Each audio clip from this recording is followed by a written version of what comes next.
Унгарската влада реши од денеска постепено да ги укинува рестриктивните мерки за изолација и во главниот град. На 4 мај беа олабавени мерките на територијата на цела држава, освен во Будимпешта, кој представуваше жариште на заразата од COVID-19.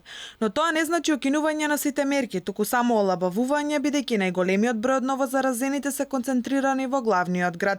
Жителите на Унгарија треба да почитуваат низа мерки кои владата по консултација со сите, вклучително и градоначалниците, виролозите и лекарите ги донела. Дел од мерките се задолжително носење на маски во јавниот превоз и продавници, а јавните површини, парковите и игралиштата може да се посетат од денеска, како и надворешни базени, музеи и зоолошка градина. Се отвараат и рестораните, кафулињата и баровите, но само оние кои имаат тераси на отворено. Лицата постари од 65 години ќе може да излегуваат само од 9 наутро до пладне, а општините ќе одлучат за работните часови на пазарите.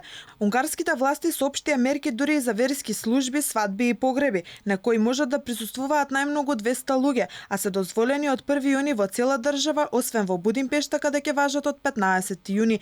Огустителските објекти нема да плаќаат данок до 1 септември заради огромните загуби кои ги претрпеле за време на COVID-19 кризата. Од денеска ќе може да се отворат и универзитетите во главниот град на Унгарија, но ректорите ќе го имаат последниот збор.